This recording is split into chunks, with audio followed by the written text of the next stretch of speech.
Welcome to SSDD Studio. In the midst of multiple emergencies, it might be hard to use the future as the source of hope and inspiration for the present. What visions of the future are there? Do they fit together? How do they affect the way we need to work? With us are experts from the field of futuring, materials, economy, society and business to present their visions in the panel called Regenerative Futures. A warm welcome to Jenny Lee, Niklas Arroyo, Himanshu Rohilla and Jenny Gretve.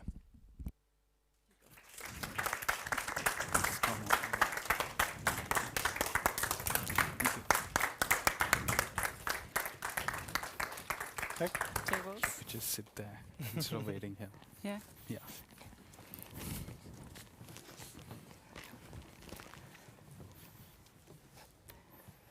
Hi, and thank you, and welcome. We're gathered here for a session about regenerative futures.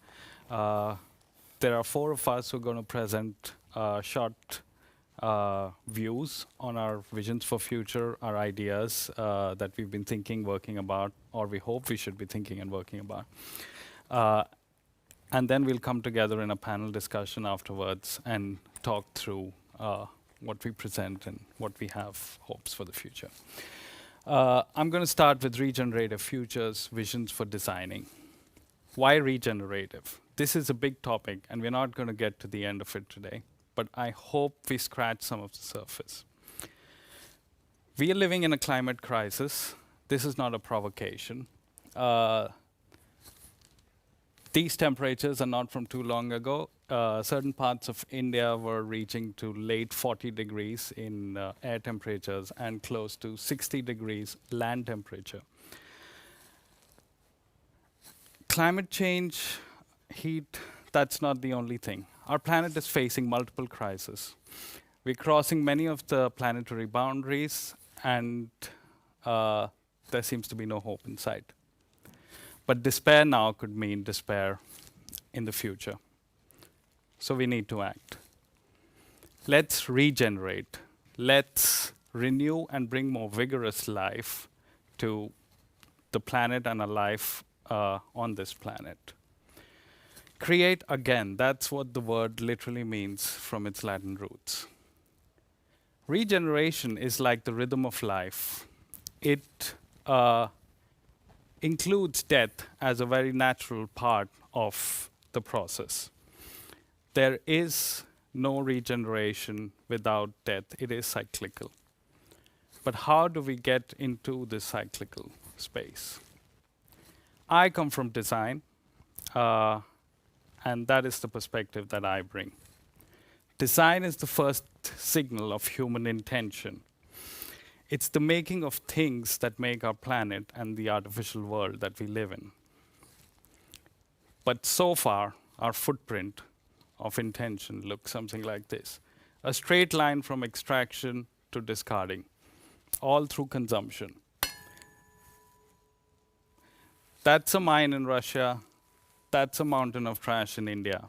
These are our global ecological systems that are being trashed this way.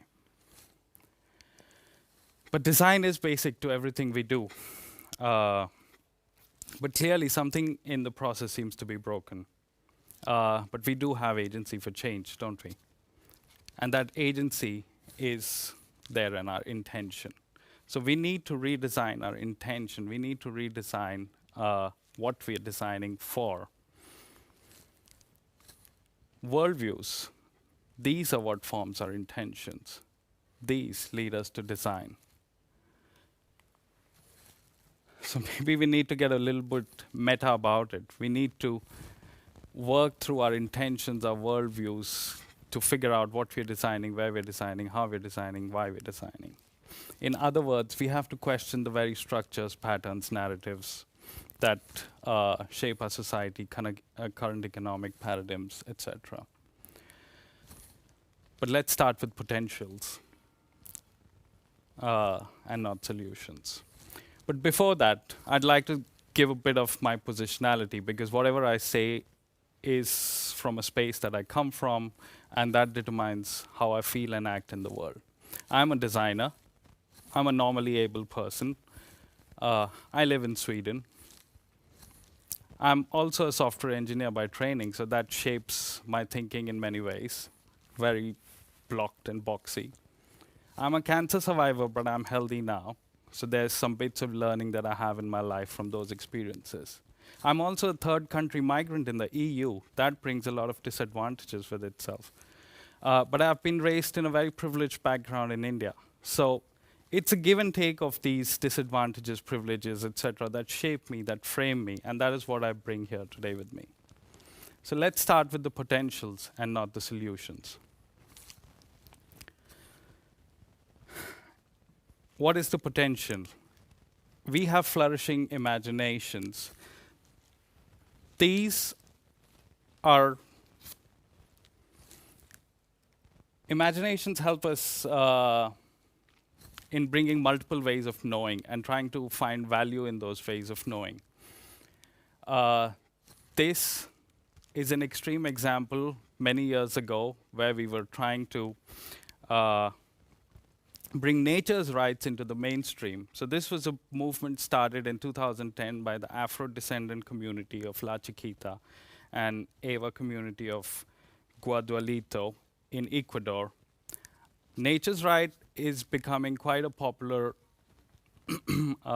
policy initiative around the world. Ecuador has made it part of the constitution. There's stuff happening in Canada, New Zealand, India. So there are signs of these changes in our imaginations that are coming about.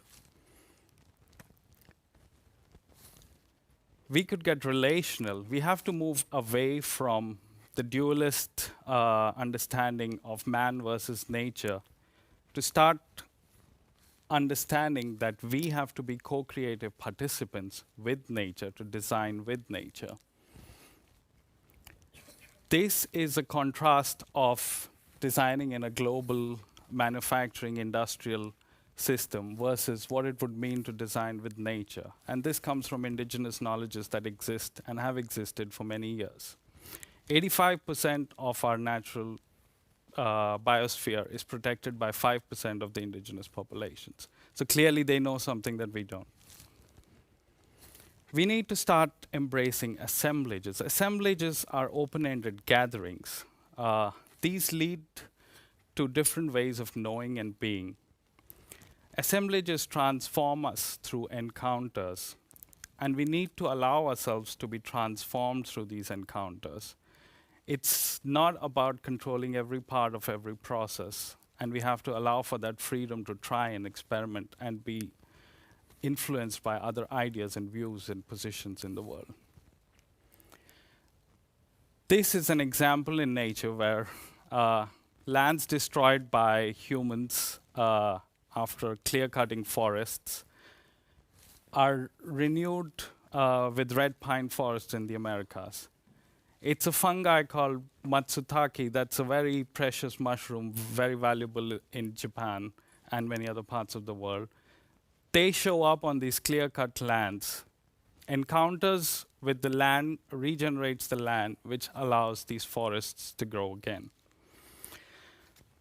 We have to learn from nature. Then how do we create the shared abundance? We have to let boundaries be a creative resource for us.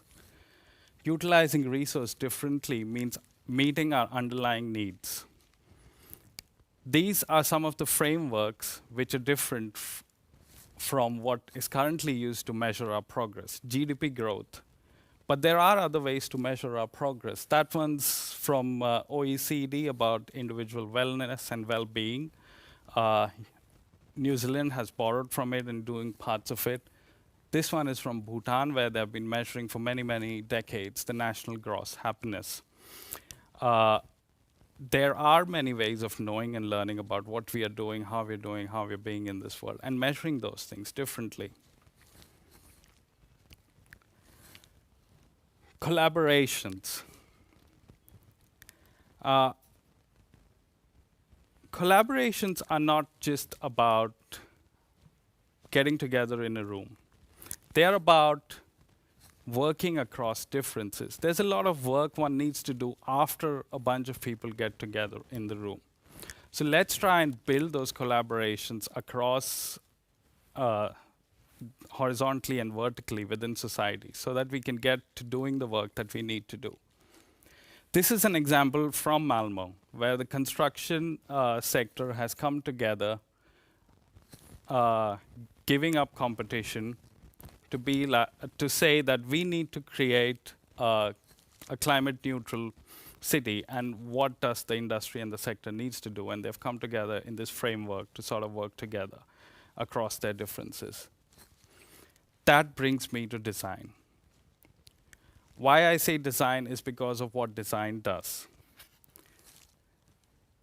Design helps with the integration of various diverse needs of people, society, planet, and fusing it together towards invention, which is a practice of cultural imagination. It allows us to dream up these alternatives and then build those alternatives by continuously trying and testing as an ongoing social process, leading to evolving through learning and disseminating the learning. That is what we need to do. And that's sort of my initial introduction to this topic of regenerating futures and visioning for design. We have a wonderful group of panelists here who are going to bring learnings and insights from their work that they've been doing. We have Nicholas Arroyo. He's one of the founding partners at a futures agency from Copenhagen called Bespoke. We have Jenny Lee, a researcher, entrepreneur, creative strategist, and really an all-rounder who's been working with materials, retail, lifestyle. Really exciting talk. And then we have Jenny Gretway from Dark Matter Labs, who's a trained architect, experimenting with various ways of knowing and being in the world, trying to understand the softer elements of things like economics. So let's hear from them. I would invite Nicholas to come up next. And before I leave with this quotation from Daniel Christelval. Let's not just be mesmerized by the crashing waves of life while ignoring the depth of the ocean that lies beneath. Thank you. Nicholas, welcome.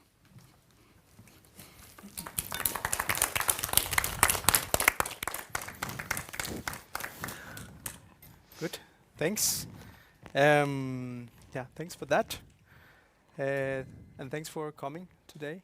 It's also a pleasure to be here sharing some ideas, also with a wonderful co-panel that we have here.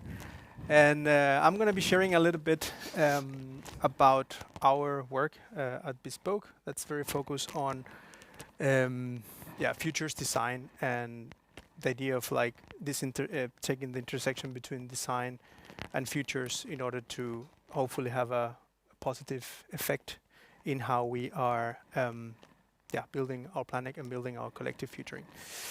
And more specifically, I want to talk a little bit about the idea of democratizing futures design, the idea of democratizing collective futuring. What's behind this thought of exploring the future together?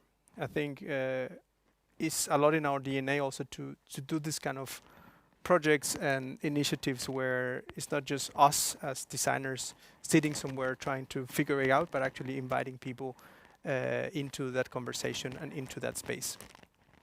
I'm Nicholas. I'm one of the founding partners of Bespoke. And I also come from the world of design and architecture, so that's also kind of the background that brought me a little bit into the field of futures, and then entering a little bit more into a little bit more of a broader innovation landscape, one could say. And what we do a lot at Bespoke is to help organizations design the future, to actually understand that the future is created today. It's not something that's necessarily out there, is up for grabs, is up for being shaped. And we try to work with, we call them future-facing organizations. So it's kind of an organization or a group of individuals that believes that they have the agency and the power to shape the future by what they do, by the products that they create or the services they develop, etc. Why? I think it's not surprised that we live in a highly uncertain, unsustainable and changing world. This makes this idea that Himanshu was also mentioning before, we have an imperious need of imagining new alternative ways of thinking, to having new ideas, to have better and more sustainable visions for the future. And this makes the field of futures thinking and futures design a very critical skill for the 21st century, not just for individuals but also for organizations. Why futuring? Why is it important to actually do this?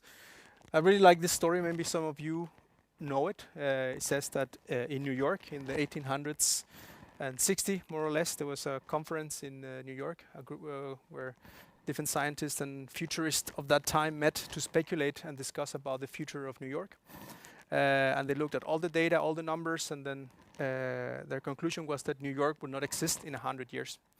Why? Because they saw the population growth, and then they saw the amount of people that will be required to transport all of those people in the city will create a huge sanitary problem with the horse manure, horse poop, which was already a big problem in most big capitals in the world.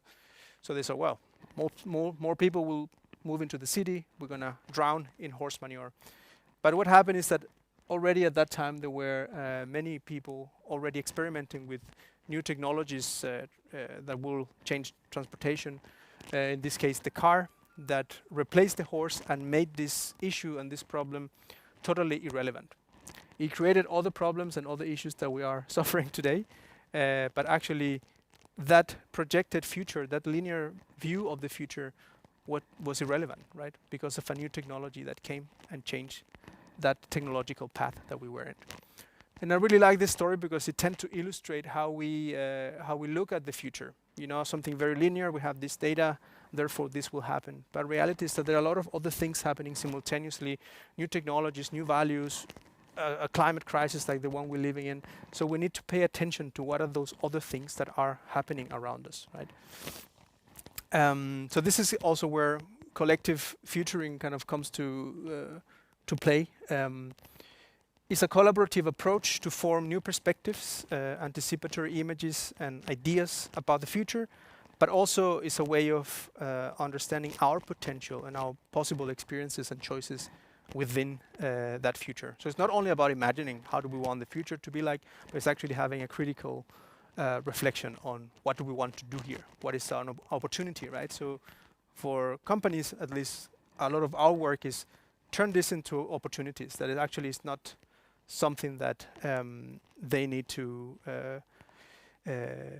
not think about. They actually can take some of these crises and some of these challenges that we're facing as an opportunity to create better things for people and for the planet. And this brings me to a very important principle in this, is that the future does not exist. We cannot predict the future. We are not here in the business of crystal balls and trying to predict what's going to happen. That's impossible. But what we can do is create a sense of landscape about what could the future look like. What are those things that can tell us something about how a certain industry or a context or the planet will be like, so that we can better understand and better prepare for that. I like this definition that the future is not a distant place in the unknown, but it's rather a tangible place in the present. A constant collective construction of thoughts, ideas, decisions, actions, and images of what will potentially shape tomorrow. So the future is today, it happens today. So when you are sitting at home and you feel like a little bit tired and you say, oh, it would be nice to go to a holiday somewhere warmer, somewhere nicer. You're thinking about it, and that thought creates action, and suddenly you are booking tickets and you invite some friends or your partner, and that idea, that thought becomes a reality because action was ignited by thoughts. It always starts with the thoughts. But the most important tool that we have actually is dialogue. That's how the future starts. those are where the seeds actually start being created. One of the definitions of dialogue from the Greek is this idea of getting lost together.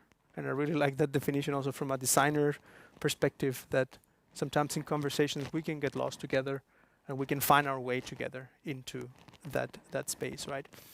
So we want to host spaces and hold spaces where these discussions can happen, where we can actually challenge the status quo or challenge what we're doing in order to imagine something that's hopefully better. Also, that we usually talk about futures in plural. Why do we do that? Franco Berardi says that our current crisis is not only economical, financial, or social, it's a crisis of our imagination. And we need a new language to address it, right? So sometimes we feel that the future is just fixed, that we cannot affect it, that we cannot change it, that the crisis is imminent, that there's no way back. But reality is that there are many kinds of futures. Maybe some of you that work within this field know this model, which is called the futures cone, that try to illustrate that there are actually a variety of different futures. Some futures that are more preposterous, more impossible, some that are more linear and projected, like the horses example. But actually that we can really focus on what's preferable, right? Which is something that's still possible, that still can be projected, that still we can see that there is technology, there is capacity, there is people that want to work with this. So we want to focus on those kind of futures, not only on either the doomsday scenarios, but not also on the very preposterous ones. And an important part of this is also how do we integrate know-how? Because when we're working collectively, either in an organization, in a company, in a country, in a society, we need to also integrate different skills and different perspectives. And I like this idea of how do we become a polymath organization. If you think of the biggest innovators of history, they've been polymaths. So the Da Vinci and Michelangelo and Marie Curie, or you could even say Steve Jobs more recently, they were integrators, they were polymaths, people that actually learned a lot about many different domains, and they were able to gather that knowledge and integrate it and then go in depth when it was needed. Why? Because the future belongs to the integrators, those who are able to integrate different things from different areas. I like what Jenny's doing, integrating economics and architecture. You know, who would think that that could be something, that there's a space there. So it's very interesting to actually explore these different domains, and we invite also the people that we work with to actually think about that. You know, so if you're a bank or you work in finance, you should actually learn about technology, and you should learn about urban biodiversity, because that might have an effect in your business and in your bottom line at some point, but of course beyond that as well, like in society, in your clients, even in yourself, right? So a lot of what we do is like looking at today, what's emerging today, what are those signals, challenges, needs that emerge today. We make assumptions about how they will play out in the future, or how they would, what will be the potential impact. And in that overlap, we can find possible future products or services or cultures, etc., right? So it's very focused. We focus a lot on finding the good examples, finding the good signals that can show us that this is actually something that occurs in the present, right? And it's also about creating ripples. So when we do collective futuring projects or initiatives, we can make these beautiful scenarios or pictures or visions of how the future could look like. But that's not that important. That doesn't have too much value in itself. It can be a very nice aesthetic exercise sometimes. But what's more important is how do we use it? How do we use it to create ripples? I like this metaphor of throwing a stone into a lake that, you know, you kind of want to throw it, and then it would create some ripples in the water. And when you have a provoking idea, when you have a provoking thought, and you can use these scenarios or these outputs to actually create some ripples, that could generate action. So it's a lot about how do we inspire and imagine, help imagine or provoke, start conversations, provoke the status quo, and hopefully ignite action as well, right? So it's a lot about how do we use these scenarios and these visions rather than what they are in itself. And in many ways, what we looked into when we talking about collective futuring is not necessarily something new. It's not. We tend to think that the future is about the latest technology or the latest trend, but sometimes it's something that is already present today. That's all something that's been present for a long time. That could be a solution for the future as well. Pross said that the real voyage of discovery is not only about looking for new landscapes, but actually having new eyes. So it's also about training that mindset and that perspective. And a good example of that that I really like is the bicycle, that as a technology or as a design object. The bicycle is started in the late 1800s with these high wheel bicycles in France for athletic young men that were looking for a rush, so kind of like an extreme sport. And eventually that evolved, and in a couple of decades the safety bike was introduced in the UK. That was mainly for women to move around town independently, right? So the same technology, pretty much, kind of in a different context, solved a different problem, and the technological path of the bicycle was altered by that new context and by that new reality, right?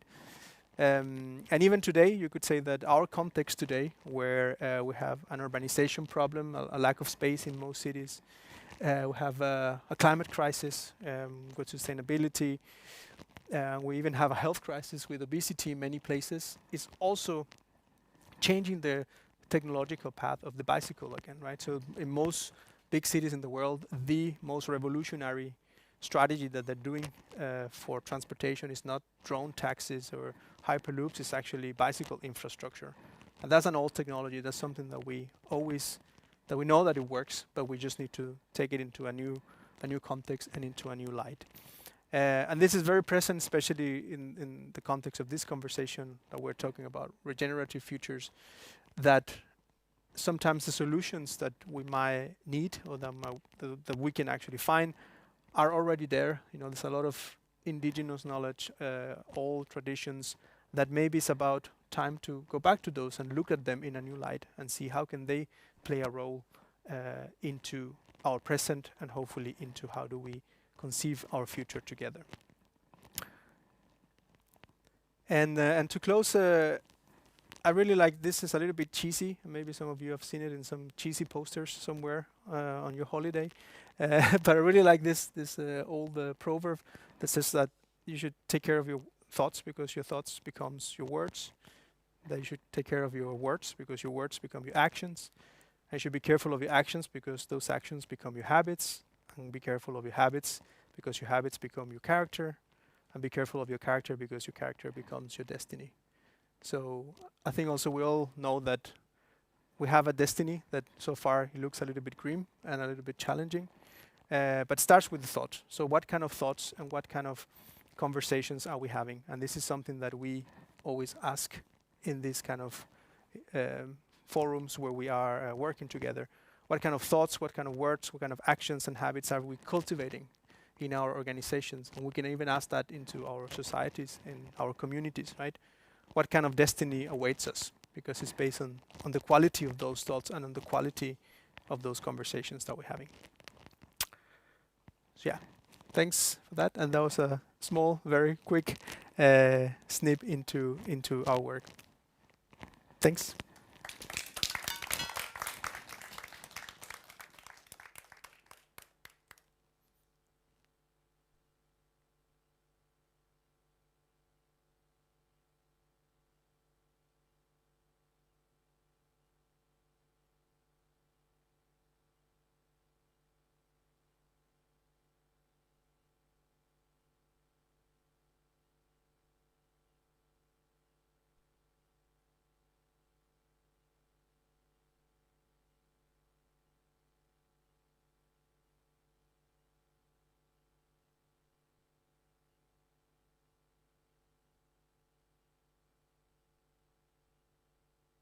And what we do is we work at the intersection of design, research, society and business.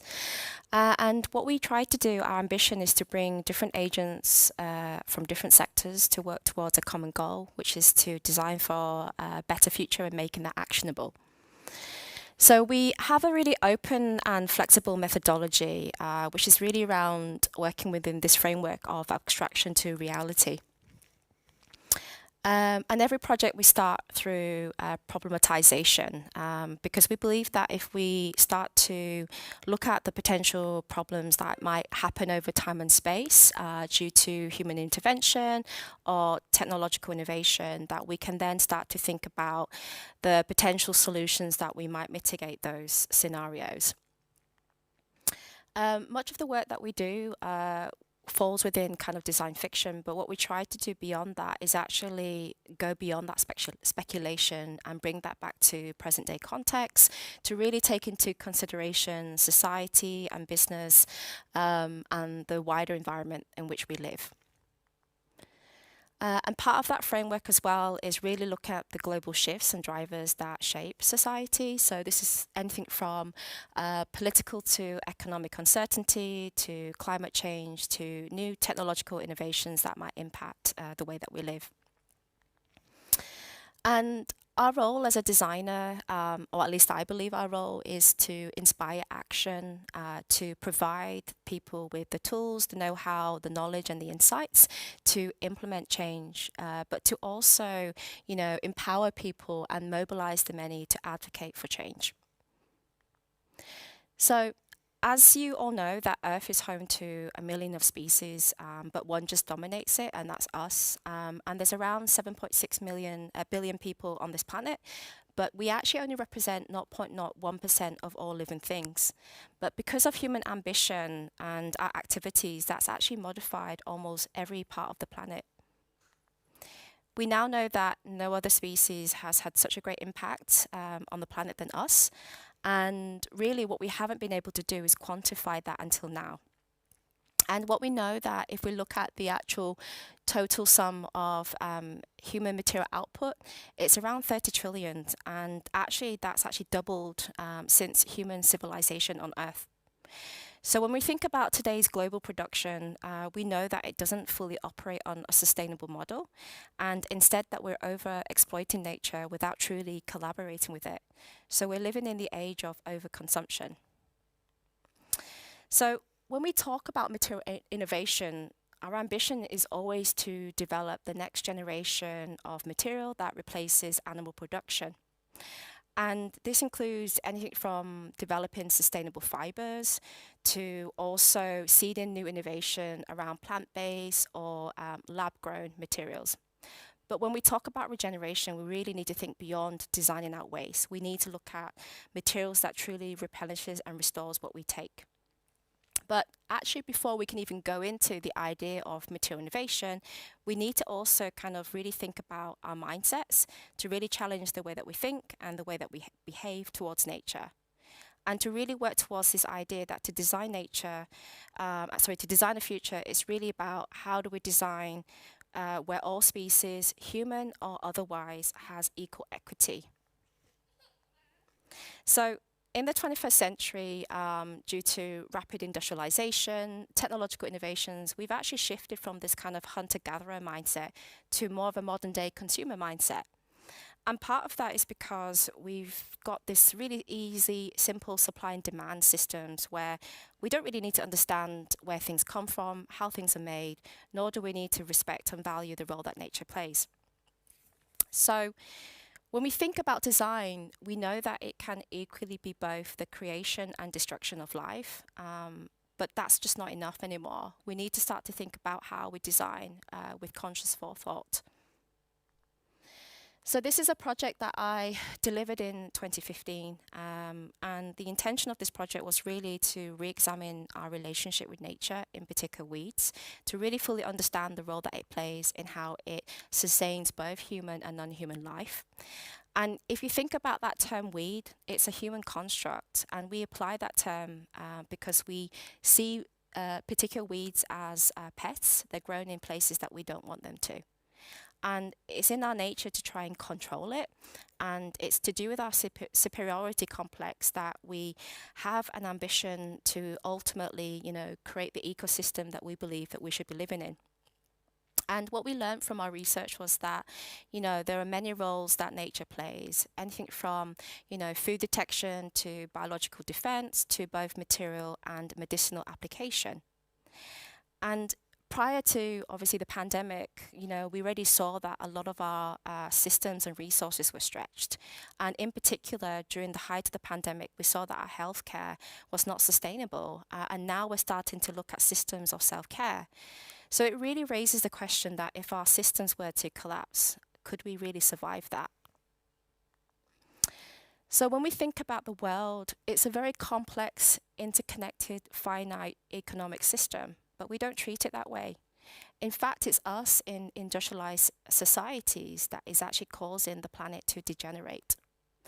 And this is really evident in the way that we separate ourselves from nature. And this is really key in how we do things, from seeing GDP growth as a marker of success to how we pit economic growth versus environmental benefits. So what we've noticed is that our lives are deeply embedded in ecology, but we actually decide to ignore that. So when we think about nature, it is a regenerative process, and this is very much so through the act of life and decay to fertilization to decomposition, and it's through the acts of many different species that actually contribute to the biodiversity, the health and well-being of our ecosystem. And it's these ecosystems that really lay the foundation for regeneration. And when we start to look at these models, we're already shifting from this linear economy of take, make, and waste. And we're starting to work towards a circular economy model where we're starting to design waste out of the system and to also transition to renewable energy.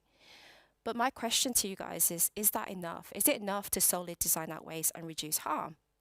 Or what if there was a new model that we could apply? So within this context that, I'm proposing that what if we look at a biocircular exchange model, one in which we actually exchange with nature in mind. So in 2020, we actually delivered a project called The Age Of, and the ambition of that project was to take the audience on a journey of present-day climate change to a near future where nurture nature, nature-made, and ecological models underpin a new vision of a design ecology. And then really taking that further ahead to imagine a multi-species future where humans are neither superior nor inferior to any other life forms. So the ambition of the project really was to examine a future where nature had equal stake in the design of new systems that was actually beneficial for all of them. So here we actually proposed of a few kind of provocative outcomes in terms of what if we were to flip that narrative. So on your left is a reversal of the biomass pyramid, where nature is often seen as a producer and we as humans are seen as predators or consumers. So what if instead man took on the role of producers, that we actually produce resources for nature in mind? Or instead, if I was to have a service with one human to another, I would pay for those services or exchange my services in return. What if we applied that same concept to nature as well? Now, the idea of it might seem rather ludicrous and potentially implausible, but it's within that kind of space of abstraction that actually makes these concepts radically interesting.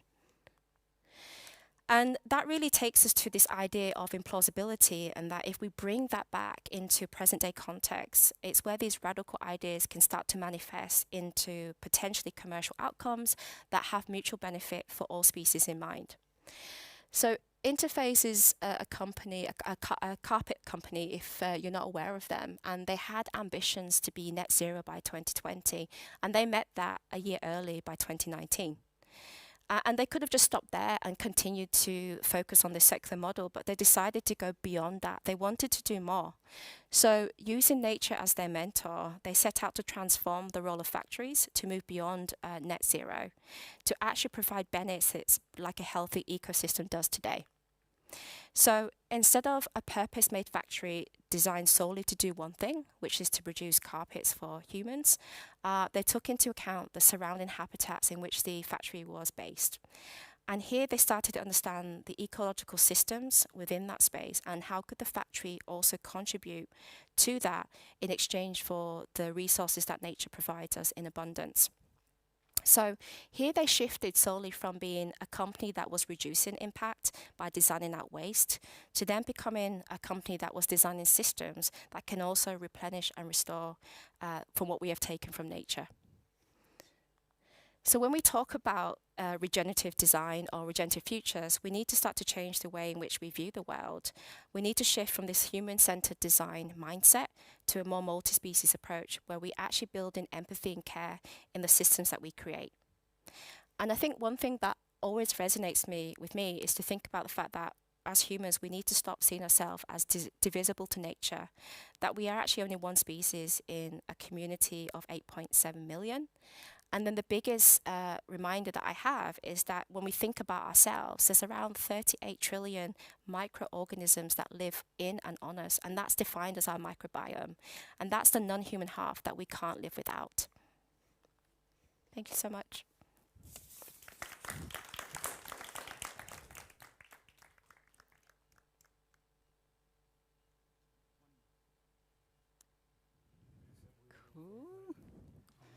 After this. Let's spice things up with economy.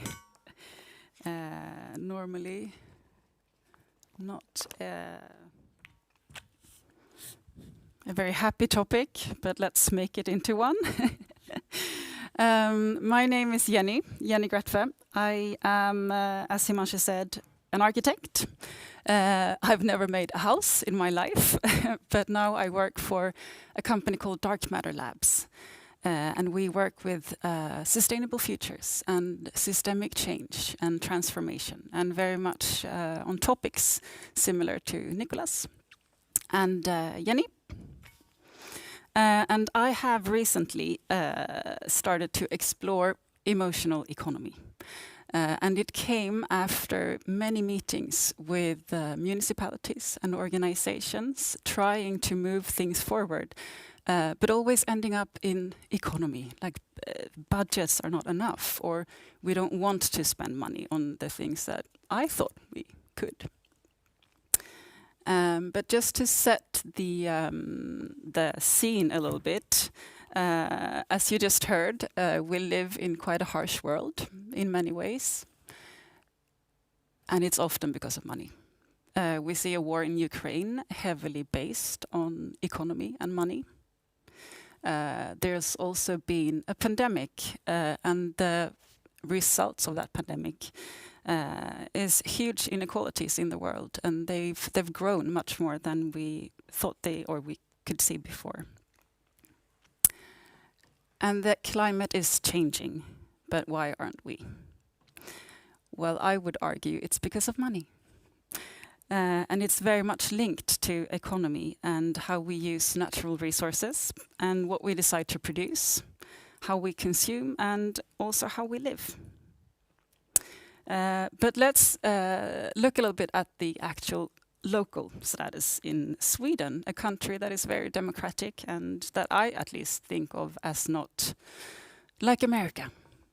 But then the number of billionaires in Sweden increased during the pandemic quite rapidly. And it's now among the top countries in the world with billionaires per capita. At the same time, unemployment has increased. And the extreme poverty in the world was heavily affected by the pandemic. And then you can wonder, why am I talking about this? We're at a nice design fair. Because being a designer matters. And it matters more than ever. At Dark Matter Labs, I study entangled ideas. And that means that systems are heavily connected. Everything is deeply complex.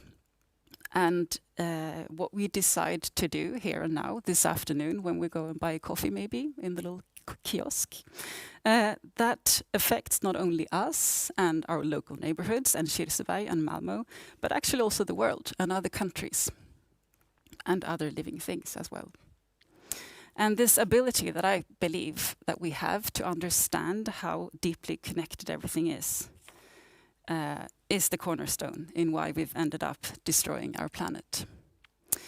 I think we've designed lives so that we don't have to see the backside of our actions. Or is it rather that someone else has designed our societies so that we can't see the backside of our actions? And then by someone else, I mean these dudes. And that troupe of creators that you just saw, they probably, this is my guess, did not really discuss what economic systems feels like. And I think that we seem to have missed some very, very important questions, like what is the basic need for recognition that we have, that we all have, and what is that for economy? And how human psychological needs actually can design a society. How economy is related to mental health. How care is or isn't valued. And how we seem to be missing generosity. Why we are individualistic. Why soft emotions are seen as something quite feminine. And how feelings decide how we co-live with the planet. Why being vulnerable is unprofessional. How decisions for the future are taken without care, etc., etc. Raising these questions mean that we need to study ourselves and how we function and why we behave the way we do. And I've started doing that by looking at really, really broad perspectives, how economy is connected to brain development, how toddlers develop empathy and generosity, and how we could use that as architects when we construct societies. How is this all connected to philosophy? Not also normally discussed by the dudes I just showed you. I've done this project by diving deep into something that I've named economic spaces. Together with some of my colleagues, I freely explore economy in relation to art and architecture and sustainability, and how we could design or not design a better future. One core element within economic spaces is values and what we value. How we value our lives, ourselves, and others. How we value work. At the moment, the making of values are quite off and very destructive. Care is, for example, not valued high enough, but a high personal income is very valued. And at the same time, we dream of a sustainable world, so we desperately need to shift our value system. So I emphasize again, being a designer matters. We are creative. Designers are super creative. And we have studied how to be creative. It's a perfect time to be creative. And we are needed. But what can we do? We also see possibilities. What can we do with nothing? How can we remove things instead of creating things? What type of lives could we have in a society where everything is going to shift dramatically? That's a fact.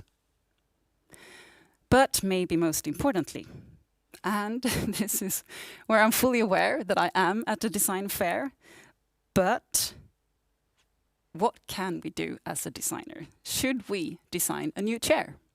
Or should we help create new types of systems for a future? We're deeply needed, although governments and organizations and businesses and municipalities don't fully understand that themselves. So I urge you all to be creative, but also slightly annoying, and reach out to all of these people with your ideas. I will end here with a quote from designer Sarah Little. She says, "Design is for people, to fill our needs, make our lives easier and more graceful, and to sharpen our awareness, and perhaps to uplift us in the process." But also a little action list, since I think that's good, and not just talk about design and what we believe we can do. A few ideas from my side. Thank you.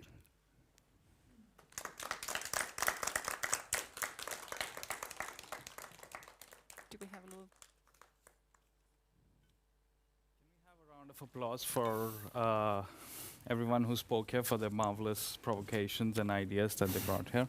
Once again.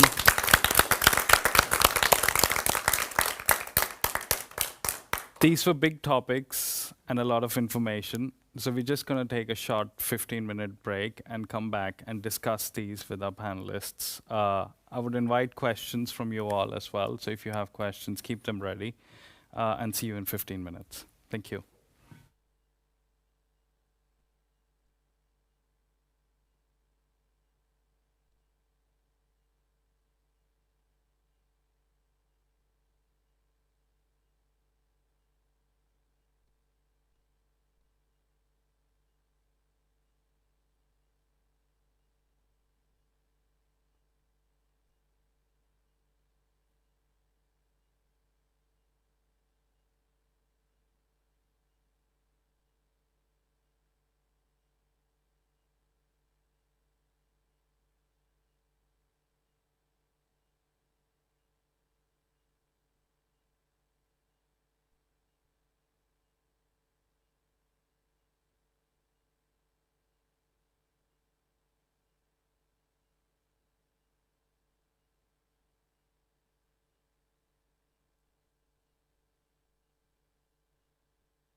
Welcome back. We are back in the session called Regenerative Futures. We had a set of lovely presenters before to talk about their work and the issues they are trying to work through in their work. I'm going to ask them a few questions, and then I invite some of the audience members here if they have any questions, and you guys if you have questions for each other. So let's make this a lively conversation and not an interview that I conduct with these people. But first off, I want to quickly have a round, and I want to give each of you a chance to sort of pick up what are some of the major topics or issues that you're dealing with in your work these days. Jenny, maybe. Should I start? Yeah. Psychology and behaviors and how we behave. Because I think there's 1,000 good ideas of how to create a better future, but then they kind of stop and they fall because we don't want to change ourselves and our mindsets and how we look at the world. I think that's the main issue, and it's a very tricky one. Yeah, I can imagine. Nicholas, maybe that's a very good space for you to pick up on, and maybe some of the big challenges that you're working with these days. Yeah, I think probably the biggest is this gap between the vision and the action. I think that's something that we all struggle with sometimes, but especially in the work is like you were sharing some good examples of the factory, for example. How do you get to that point of inspiring somebody to get to that level where they are, okay, we need to really rethink how, like, the core of what we do, not just a little fix to kind of to be just good enough, but actually maybe start regenerating or start contributing in a much deeper way. So there's a gap there that is really hard sometimes to bridge because of the business as usual and status quo. That is, it's always a challenge to work with. Absolutely. And they just speak each other's mind. Because Jenny, I know you and I have discussed previously as well our frustrations about this gap. Yeah. But what is something specifically that you are wrestling in the mud these days with? Where do I start? I mean, I could go on and have a massive rant and take over, but I think both points you pick upon, the idea of our mindsets is really key. I always talk about language and how, as designers, we are very great at confusing people in the way that we explain things. I think we need to simplify a lot what we say if we want to make actions not just on, a global level, but also on a local level as well. How do we influence the everyday person to make these small acts of change? We use words like sustainability, which I personally think is very confusing, can mean many different things, and can also be quite overwhelming, particularly when you think about activism around Extinction Rebellion. It makes you feel overwhelmed at the idea of how do we foster change on a small way. And then again, as we say, business as usual, how do we break that mold and that segmentation we have between design, research, business, and how do we actually start to look at different ways of integrating and working together so that we can truly make a change. But I think one thing to highlight is that I actually think the pandemic has been a really good thing in some sense, in the sense that it's made us take some step backs to really reflect on our behaviors and to recognize that the way that we are operating isn't sustainable, but also really kind of thinking that actually it's not just sustainable for the planet, but it's also not sustainable for ourselves. So can we almost go back to basics and relearn what our ancestors had done back in the day and take some of those kind of traditional methodologies and apply them in modern day contexts? Very, very on the point with that. And I've had conversations with people, and within our agency as well, where we work, we have these conversations. People usually find themselves helpless at times, and it feels like they don't know where to start. Everyone wants to do good, wants to be good. It's inherently, they're not out there to destroy the world. So where does one go to find their agencies of connecting and working with the environment that they live in? I can maybe step in there and say that some of the work that I've been doing is really around the importance of communities. like Himranshu, that I'm someone who's not from the Sweden, and my community has become my extended family. It's made me recognize how valuable those kind of networks are. So I think there needs to be greater investment in where we live and greater agency in how we foster those kind of connections and conversations as well. We don't do that enough. We don't co-collaborate enough on that kind of local level. Do you guys want to jump in on that as well?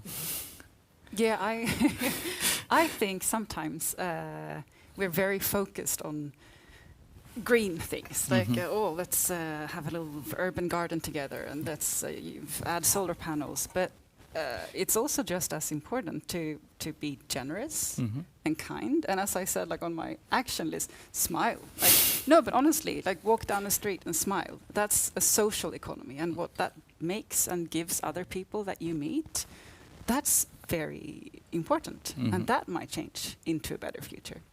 So I think, or I would love to see more of emotional work and not only green things. Yeah. But I think that also goes into, about the concept of sustainability, you know. Yes. Is it just purely about eco, recycle, you know, being green? Yeah. But are there more subtle steps that we can take? Yeah. Absolutely, and I think it's a very big concept, and it's an old concept. Like I was looking into the history of it, listening to some podcast video, something like that.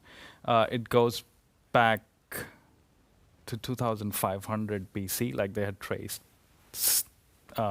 little points that really speak to the larger concept of sustainability going back so long ago.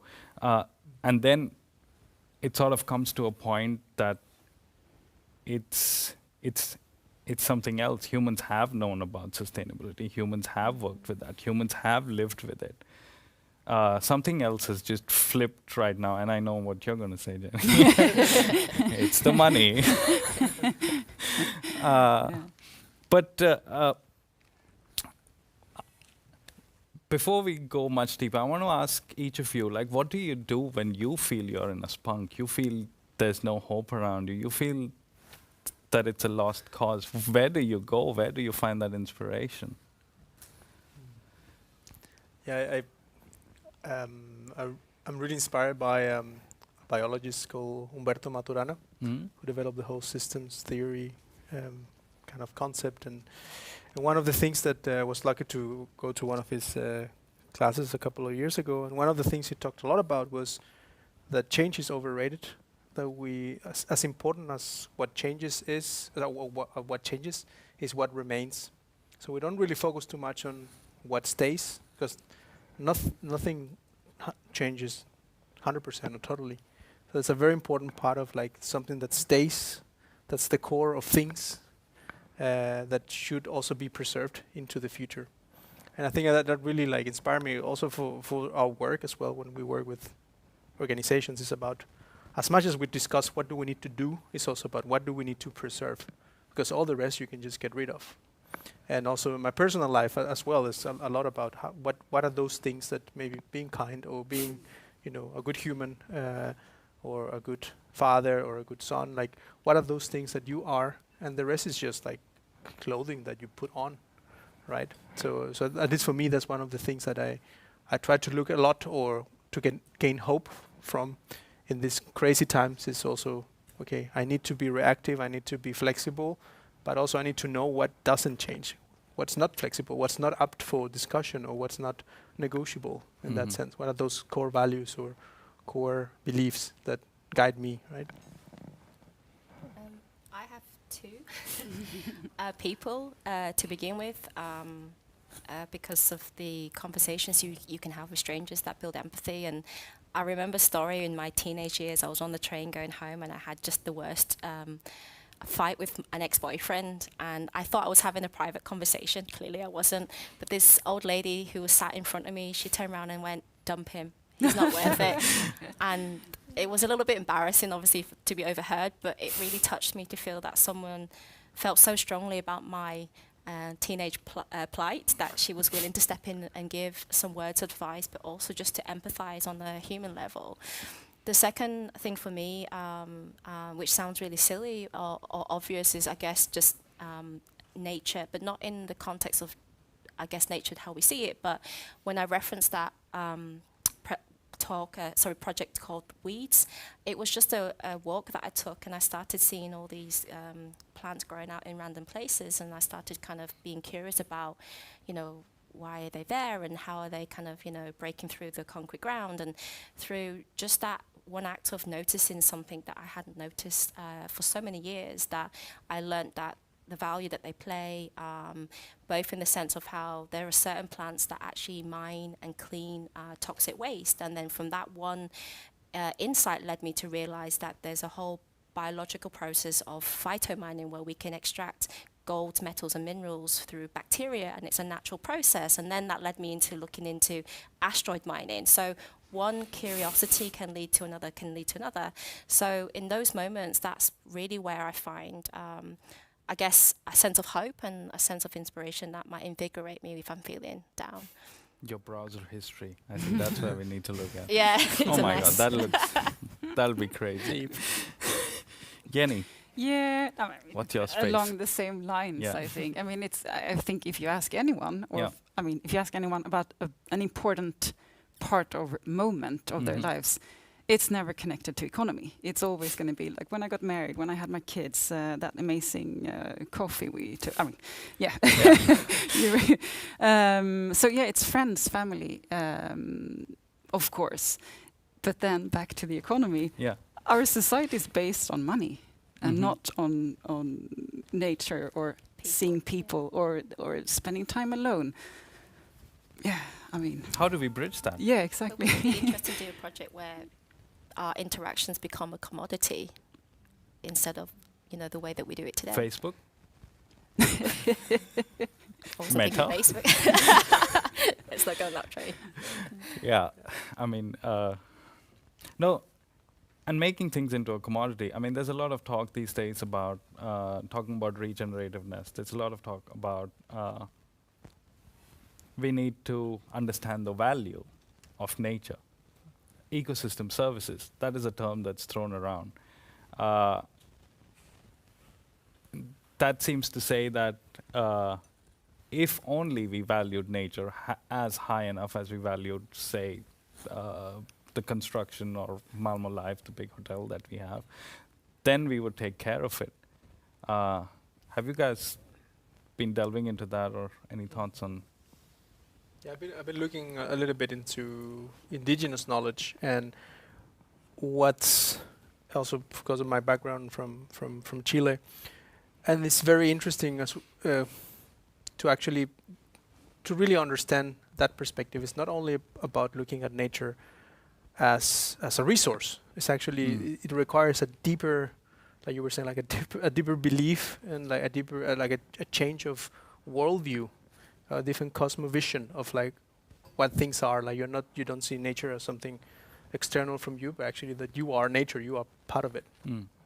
Because sometimes in the sustainability discussion, there's a lot about the new way of building or the new material that is also, there's also a commoditization of that as well. And now we're doing mushrooms, and now we're going to commoditize mushrooms to do everything with the same purpose, right? But like, I mean, I'm curious. I have no idea how, but I'm curious about like what is that change of worldview that we need to, that is required for us to see nature differently. Because I don't think we are there yet. We still see it as something that we gain value from.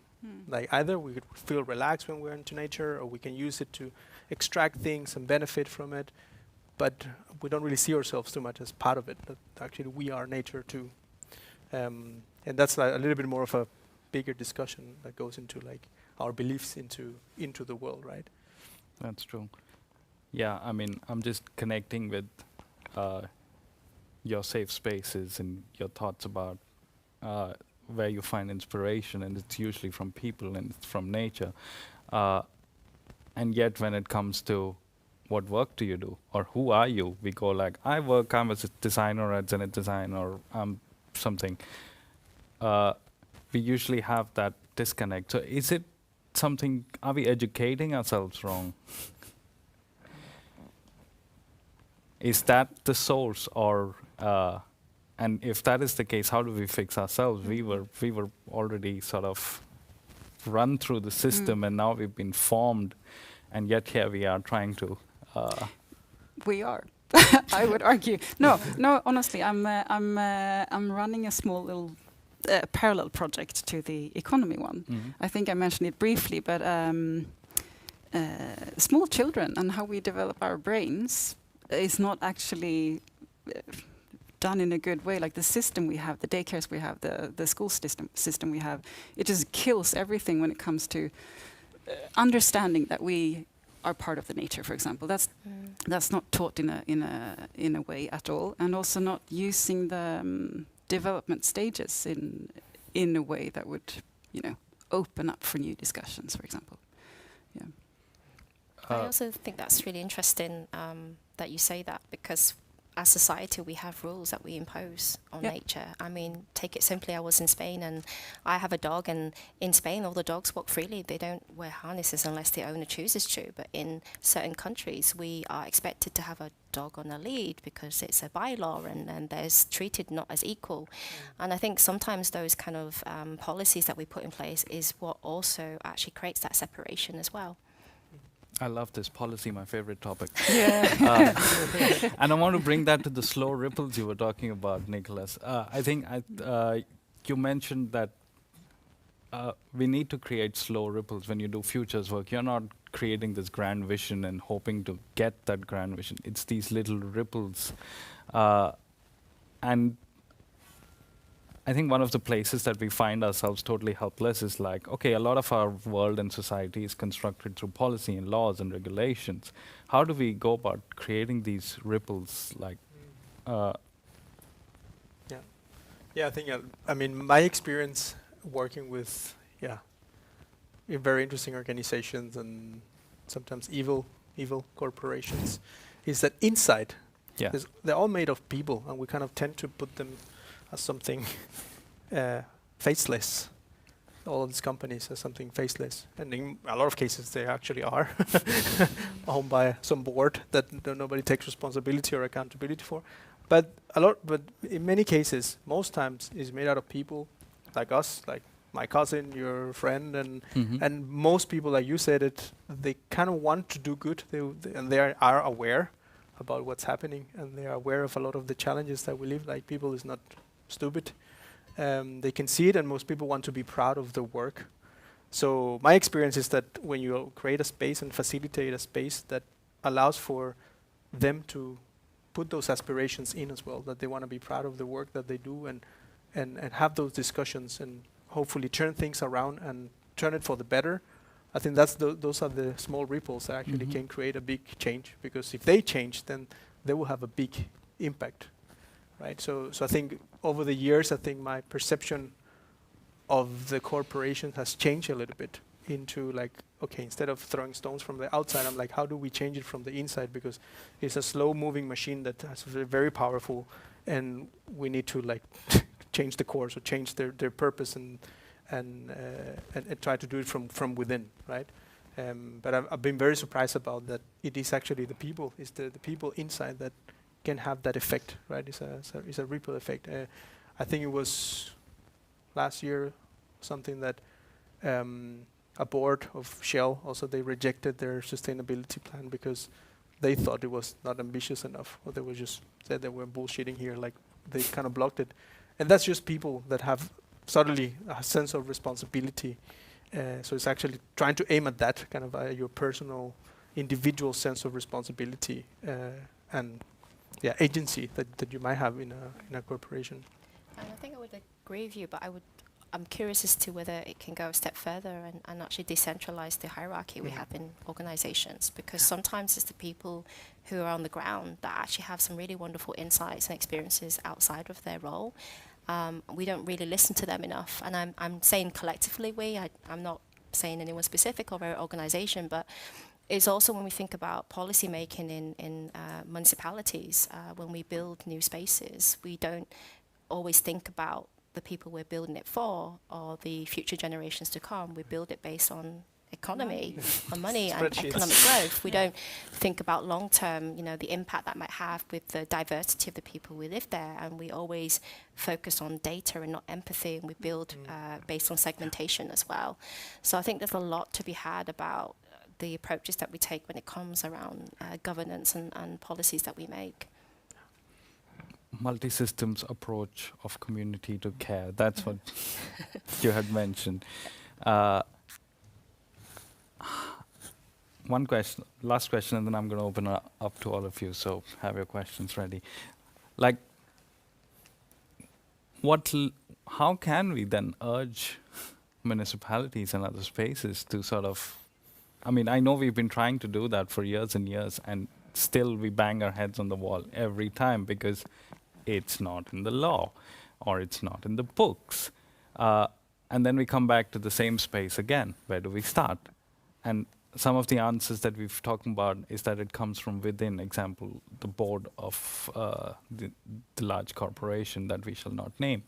But is there any other way that we can push the envelope on these things? We're kind of doing that to some extent with social media. I mean, I don't want to obviously cite TikTok, but look at the communities that are growing there and the subcultures and how it's very empowering those who don't have millions of followers, but it creates a space for us to shape that. And, you know, Gen Alpha are the group that are starting to shape and pave the way and have agency in the societies that we have. And it's those technologies and those platforms, yes, they have bad aspects of it, but the good aspects is it gives them a voice, it gives them transparency and opportunity to kind of stand up and say what they believe. And they're starting to own that authorship as well. So I think, as you said, how do we start to change that approach? It's really about that sense of governance and how do these municipalities recognize that the people that live there are the authority because they're there every single day and because they see the evolution. But at the same time, it is also important to have a really good facilitator that can support with co-creation and to really build empathy and work with the different skills and expertise of those that live there. So I think I feel personally that there is a sense of agency that's growing in the younger demographic, but it's about the people in power and how do they actually, you know, really kind of lapse onto that and actually kind of, you know, drive that forward. And without obviously having to go into great detail, but I know that in Helsingborg they're doing an event called H22, and when I read the profile, they talk about how they're turning the entire city as a testbed for innovation, and the ambition is to kind of decentralize the way that they actually create policies and how they design spaces. So it'd be great to know if they're going to hold true to that, and if they do, then you could see that being a reality. And maybe we need to create spaces to make them hold true to that. I'm a little bit dark. Sorry. Bring the money. Yeah, no, I think, I mean, if we talk locally, and Sweden, for example, I'm sure it's the same in many places, but municipalities are very stuck in political systems, which themselves are stuck in economy and money systems. So they don't dare to be brave. They often need to kind of be very aware. The people I've met, they want to do things, but they cannot, because if they do, they won't be re-elected, or if they do, they might fall into different places where they don't want to be. So I think there's a tricky situation, hard to do anything about. Where I think it's time to be annoying, to kind of radically test things. I know that we did in Malmö. A little advice for everyone: you can get a parking lot for 2 weeks from Malmö City. I'm doing a little bit of advertising here. For free? For free. Wow. No, you have to pay 800 crowns. 875. To apply. That's the application fee. Yes, for the police permit. Yeah. But this was something that we tried just to what can a citizen do? Like, what space can you use in a city? I mean, the reply we got was like, no one has ever asked before, but yeah, maybe you could borrow this for 2 weeks. And we did. And we did. And we made put soil there. A few plants, and we had a few beers. And it was a nice 2 weeks. I think more of those things, just to kind of open up mindsets and imagination, and then spread that. So many people passed us, and were like, "What, can you do this?" And we were like, "Yes, you can." So, Yeah, that's two positive thoughts. There is stuff happening, and there is possible ways to do stuff. Yeah. Questions from the audience? You can say it out and then I can say it back. Okay, so can you take them? Oh, yeah. So thank you for a really inspiring presentation and discussion. I was really inspired here by, visioning of the future. Considering the climate change that we've been talking about, I feel that we, or society as a large, like you were talking about, like both horizontally and vertically, that we're lacking those future visions and alternative future visions. We're very stuck with the one where we are today. And even though we come up with innovative ideas, we tend to sort of stick them into the old machinery, the old model. So do you agree, and do you have any ideas of how we could perhaps help us to sort of see these sort of future visions together and sort of lift that sort of discussion? Yeah. Maybe you? Yeah, I think it's a little bit connected to what we were just discussing, like where does that change come from? I really believe in the like the how do you call it, the duck strategy, put your head down and then just like paddle until you get to the shore and from any direction, because I think we need all directions. We need the bottom up kind of initiatives, like get a parking lot and start doing it. You can start now doing this, just having more dialogues, have conversations. You can do it like top down as well, or try to change the system. I really I don't know if you've been following, but in Chile in 2019 there was a big social revolution. People was basically saying we're done with capitalism. It was all causes were represented, from veganism to feminism to glaciers right and water rights and the new economical system. Everything was represented there, and it was beautiful. And it was also chaotic, and people died, and metros were burned, and so it was very, very violent. But actually, it was translated into an opportunity to rewrite the rules of the country.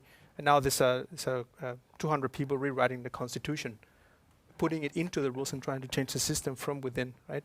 And in order to do that, you need, like you say, a facilitator. You need people that will facilitate that process, because otherwise you're also going to be all over the place. And that's where I think the role of the designer is extremely important. Like we all been mentioning, I think, like to facilitate those spaces. And it's not only to create new solutions or new products, but sometimes just to hold the space. Kind of what you're doing, kind of hold the space and see what happens there, and invite people and help them move from dialogue into insight, into hopefully action, right? And I think that can happen in many levels, like in the civic society, in the private. We really need it in the private sector as well, but also bottom up, in every part of our societies, right? So I think we will have a lot of work for the next decades to come, I believe. So in maybe less in designing things, but actually more designing systems and designing and holding spaces, I believe. I don't know how you see it. No, but also since I'm very interested in the human brain, I know that it's very hard for a person to imagine a future completely freely. Like we imagine with what we know and the history, and then we kind of shape it a little bit, and therefore future images, for example, often tend to look very similar. And I think that's also a space where designers maybe could help a little bit and like really open up. What could it be? Like let us be a bit naive, or let us be a bit wild and crazy, but then at least we can share an idea of what of different pathways, or like different types of futures. Yeah, I think I saw the same research on that it said like the more experiences you have, the more neurological paths you create, and then the richer your images of the future, or the more imagination you have. So basically saying the more you expose yourself to experiences and knowledge and people, the more imaginative you will be. And I think we try to take that into, okay, so how do we as a country or as a company do that? Like how do we expose ourselves to more things that maybe are beyond, like more diverse ideas or examples? And I think that's very key, kind of like, okay, we tend to think that we're in banking and then that's our world, but how do you move into kind of beyond that and actually get a diversity of experiences, just like a human brain would do. Like I think organizations need to also work with their collective brain to also make it more rich so they can imagine more things, right? But do you think the imagination is a little bit tainted by what we know, in the sense that, because we are very subjected to what we are aware and what we expose, but does that make our imagination linear, or does it actually make it broader? Which is why it's important to always have people from different perspectives, right, to help us shape the way that we think, so we're not always thinking in a linear way. So whilst I agree that to some extent the role of designer is important, I also disagree, because I sometimes feel that design takes over and has these lofty ideals, and I think there needs to be a balance between lofty ideals and the reality that we face. Yeah. I think the designer needs to shut up, needs to like facilitate, create the right conditions, and then shut up and let something emerge from there and steer it, kind of like somebody driving a motorboat, kind of steer it. But I think, I totally agree, I think it comes from the perspectives, like from the people. There's a bigger question there as well of who is a designer for some other time. Yeah. What is design?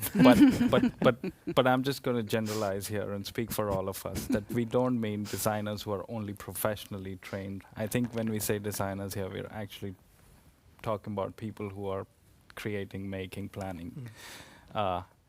It's a bit more broad than someone who's just had 3 years of design education. But there were more questions. Yes. Thank you so much for the insightful conversation. It's very helpful in these dark times. I have a question about two topics, two of my favorite topics, time and space. I'd love to hear how the projects that you've described and the work that you do has changed your perspectives on both time and space, because why time? I'm a big fan of futures and regenerative, so this is just such a beautiful mix of those two things. And I think in terms of time, of course, you've already mentioned this kind of having a long-term view, thinking about future generations, but are there any other elements of time that you've kind of had new reflections on or new ways of thinking about? And I think one thing around kind of thinking about nature and how this kind of nature is cyclical, and what can we learn from that, and how does that change the way that we think about the future all in all, because we often see it as we have the past, we have the present, and then we have the future, and there's kind of a progress over there. But what if things are many things, as one of you mentioned, was that some things actually, it was you, Nicholas, about how some things don't change, but some things actually change, but they change cyclically.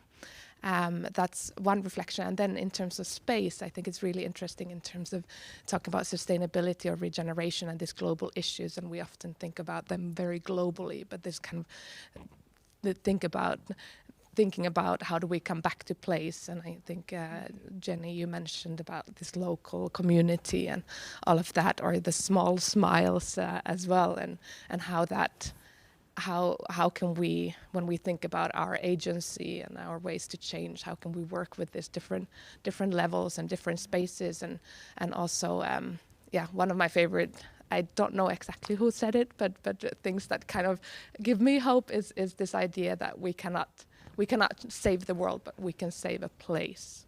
And I think that's just a hopeful reminder of our agency as well, that we are here and we have some impact on our surroundings, and hopefully also beyond. But would love to hear reflections on that. Thank you. Nice. Thank you for bringing time and space specifically to a conversation in the last minutes. Who wants to take it away? I can start with time in the context of sustainability, and I know I keep referencing the pandemic like it's a bad itch, but when we all got into lockdown, I don't know if anyone looked at the pollution levels when there were no flights. It had changed drastically when we had stopped flying to places. So there's a sense of urgency that we are overexploiting nature, that we are running out of time if we don't start to fix those things. But that one small act where each and every one of us were prevented from traveling actually meant that we got time back. So I thought that was really interesting, that we keep having these big global discussions with, major players. But sometimes it's these small acts that can really foster massive change. And that's why I keep referring back to the everyday person, because we don't do enough in how we have these conversations with people. We make it seem like this really big, convoluted topic that people feel overwhelmed and don't know how to address. So that's why we need to simplify what we do. And that's why, as you said, we do need to look on a local level, and we need to look at how we foster those healthy habits that are embedded into the way that we do stuff. And when we talk about products, every company that produces products are looking at how do they reduce carbon emission, how do we design something that's cyclical and sustainable. But then you're kind of encouraging consumers to continue to consume because they feel like they're doing good because they've bought something that's sustainable. But we need to go a bit further back and talk about the narrative of that product and be really expressive about where does that product come from, or really kind of start to foster more conscious ways of consuming, and really define that as an approach and as a mindset. So, we saw a greater drive for people to want to shop more locally, and I think that's a really great habit to adopt, and then that really builds back into the local economy. So I think there's a lot around that I think when it comes to sustainability that we just forget. And then we also, as little humans, don't feel like we have the power and the mandate to make those changes, but in reality we do. It's just that we don't see those changes because it's so small, but they are still just as important. Yeah, for me, I really like this idea of that we live in somebody else's future, and kind of having that awareness that all our economical system, political systems, our buildings, somebody designed them for a reason, and maybe they serve a purpose at some point. But they're not fixed. We can change them. We can choose to keep something. We can choose to modify something else. And that, I think, that just that simple mindset shift, I think, is quite empowering as well, because it tells you that things are not fixed. But then also it gives you some responsibility into that we are designing somebody else's future too today. So that's kind of like, how do we bring that mindset of what everything we're doing today will have an impact on our kids and our grandkids, and it's very simple things, but it's just that awareness of that we have that agency, that we can actually affect it. So in terms of time and space, I think for me having that mindset really brings it closer to me, and not thinking about the future as something kind of that is there to observe and analyze, but it's actually very embodied. I have a feeling that time is faster, which if I look at my parents or my grandparents, for example, they lived kind of steady lives. I mean, they bought a house and they had kids and they had the jobs, they could travel. It was kind of steady. But when I now look at my future, it feels like this. And there are deadlines, like 2030, for example, a number that keeps popping up everywhere. That's 8 years away. I'm like, what's happening here? And then 2050 and 2040, and it's just like a roller coaster when I look at time. And then space-wise, being an architect, I'm really interested in the space that we carry, because we do have a feeling of space, and then my space meets your space, and then how big is the space inside of me compared to things that happen around me and in society as well. So, yeah. Talking about time, I just want to say that I came across this concept of the thick present. It's not the past or the future. We have people who are 80 years old, living 90, 100. We have people who are just being born. So it's someone else's past and someone else's future, and this is the present. So it's a really, really thick present that we are all just passing through. And I thought that was beautiful, and like what you said, Nicholas, it kind of resonated with that as well. We are probably out of time, but just last words from you. Like what message of hope and inspiration do you want to leave everyone with today? Oh. I'm famous for not being very hopeful. You start that from that way. That's my branding. but maybe by not being hopeful, actually, yeah, I'll take this back. By not being hopeful, I act more. Correct. Yeah. So We can let's take act that. and stop hoping always. Yeah. Yeah. Yeah, it's not because I'm in Sweden now, but I really really fan of Hans Rosling and his approach to really look at the world as at the positive that's going on, and understanding that we've never been better than we are now in terms of security and health and many issues. We have a lot to work with, but when you look at the big picture, we've never been better and with more tools and opportunities to make things even better. So I think it's also a choice to look at it that way. Potential. That's a great Potential. one. Yeah.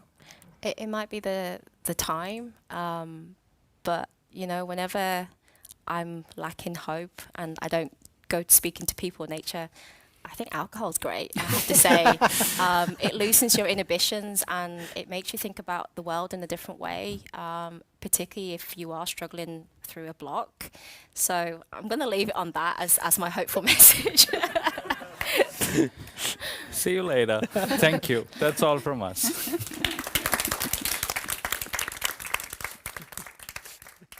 throwing it out there.